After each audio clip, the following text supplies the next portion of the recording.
¿Y si te dijera que los dragones no son un monstruo que hay que matar, sino partes nuestras que están esperando a ser comprendidas? En este video vamos a analizar el significado espiritual de los dragones y cómo en Cómo entrenar a tu dragón nos muestran una metáfora hermosa, que muchas veces aquello que tememos es justamente lo que más necesitamos abrazar. Con la llegada del live action me pareció un momento hermoso para volver a ver esta historia con otros ojos, ya no solo como una historia de aventuras, sino también como una metáfora para el alma. Hola, mi nombre es Mariu, soy estudiante de cine y esto es El Camino de la Magia.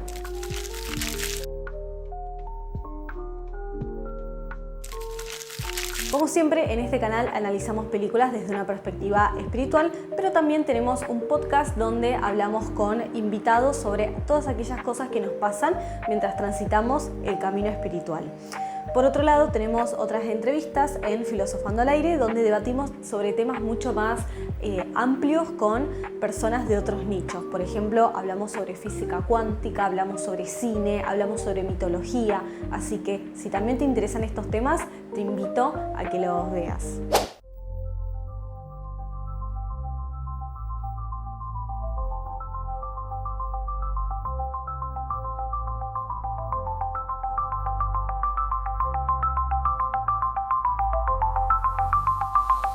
Desde tiempos antiguos, el dragón ha representado lo indómito.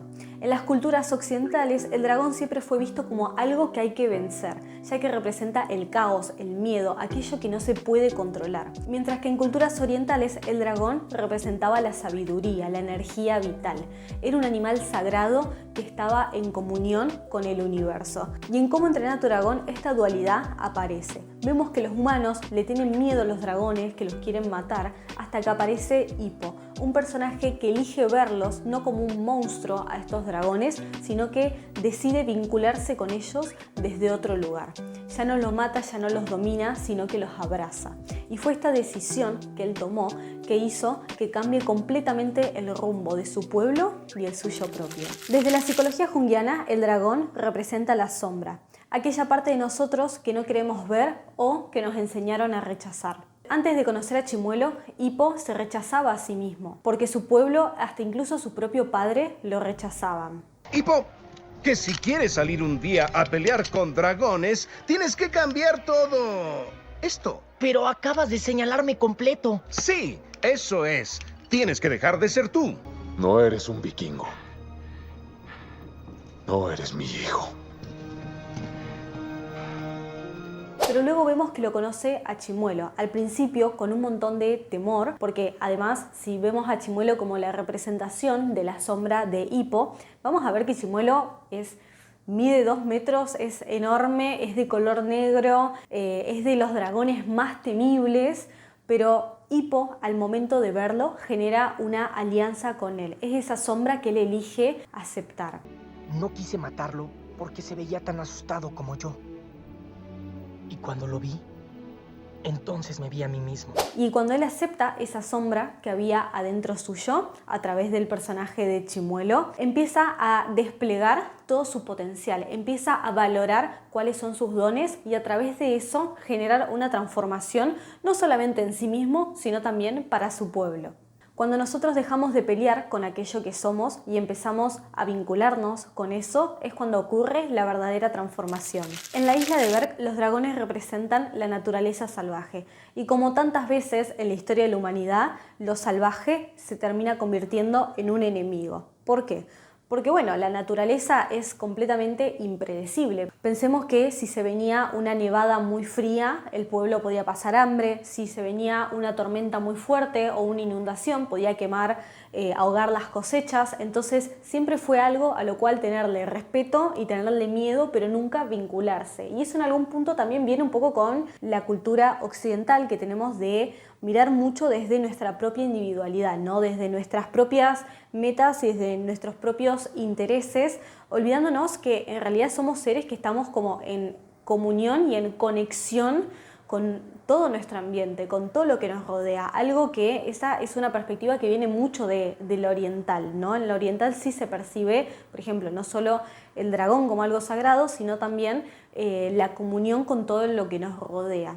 Entonces siento que esta historia, no solo el vínculo de Hippo y Chimuelo funcionan como una amistad, sino también como una representación de cómo podemos unirnos con lo salvaje, ¿no? Cómo podemos entrar en comunión con la tierra. Porque además lo salvaje también representa las emociones, también son cosas que sentimos, que a veces no sabemos por qué las sentimos, es algo que no podemos predecir, es algo que no podemos controlar. Entonces siento que justamente todo este arco que vemos, no solo en la historia individual, en lo micro de Chimuelo y Hippo, sino también en todo lo que sucede en el pueblo, en lo macro, en ese conflicto, siento que es una invitación justamente a que nosotros nos veamos no solo como seres individuales y nuestros propios problemas, nuestros propios miedos, nuestras propias cosas como tenía el pueblo, sino también que ver que aquello que está del otro lado, que para nosotros es impredecible, que es temible, como eran los dragones, también nos invita a entrar en comunión con eso, a abrazar todo lo que nos rodea. En la mitología clásica, el dragón es quien custodia el tesoro, pero no cualquier tesoro, sino uno que no puede ser tomado por la fuerza. Y es el héroe quien tiene que combatir este dragón para poder transformarse en el proceso. En la alquimia, el dragón representa la materia prima, el plomo, aquel material pesado que tiene que ser justamente transformado en oro. ¿Y qué es ese plomo que nosotros necesitamos transformar en oro? Bueno, ese plomo puede estar simbolizado por un montón de barreras en nuestra vida que nosotros necesitamos como ir limpiando, puliendo para poder justamente como purificar nuestra alma, para poder ascender. ¿Y qué serían esas cosas? Bueno, por ejemplo, patrones limitantes de creencias, de experiencias que hayamos tenido en el pasado, que sentimos que ya no son afines o acordes con quien nosotros queremos ser o con quienes somos ahora. Pueden ser vínculos que sentimos que nos drenan y no nos aportan a nuestra vida. Pueden ser también hábitos que son dañinos en nuestra vida, nosotros sabemos, entonces ir transformándolos. Así que yo siento que Cómo entrenar a tu dragón nos ofrece una vuelta hermosa, que justamente no se trata de como combatir el dragón y matarlo, sino justamente verlo como una parte nuestra que nos invita a transformar, y que justamente el verdadero valor está en el vínculo, en ese vínculo que hay entre estos dos seres, entre Hippo y el dragón. No es justamente la violencia, el odio, sino al contrario, es la ternura, es el amor. Cuando Hippo deja de ser el cazador que todo el mundo esperaba que sea, empieza a ser sí mismo. Accede a un tesoro que es muchísimo más grande, que es la autenticidad, y con esa autenticidad él trajo no solo una transformación y una nueva forma de ver el mundo, sino también una forma de amar, ¿no? Trajo justamente una conciliación, no solo para su interior, sino también para todo su pueblo, ¿no? Una forma de decir, bueno, podemos vincularnos con esto desde otro lugar, podemos transformar esto juntos, podemos ver el mundo con amor. Y de esto se trata el verdadero viaje espiritual. No se trata de conquistar, sino de transformarse a uno mismo. No es solo adquirir logros de a ver quién es el más iluminado, sino de justamente transformarse mientras vamos ascendiendo, mientras vamos conociéndonos cada vez más. Entonces, sanar el vínculo con lo salvaje no es convertirnos en salvajes, sino en volvernos completos. Tal vez en el fondo todos tengamos un dragón interno, una parte de nosotros a la que le tenemos miedo, que no queremos mostrar, que tememos ser rechazadas si la mostramos al mundo, un don que sentimos que no vale nada. Pero, ¿qué tal si ese dragón fuese la llave para sanarnos a nosotros, para poder vernos como seres completos y no separados? Esta historia nos invita a dejar de temerle a lo que sentimos, a reconectar con lo que somos en verdad, incluso si eso no encaja con lo que los demás esperan. Y sobre todo, a volver a lo salvaje, no como enemigos, sino como aliados. Porque en el fondo, entrenar a tu dragón no se trata de dominarlo, sino que se trata de entenderlo, de vincularse con él. Bueno, hasta acá llegó el video de hoy, espero que les haya gustado. Como siempre te invito a suscribirte porque me ayudas un montón a crecer en este canal y activar la campanita para enterarte cuando subo un nuevo video.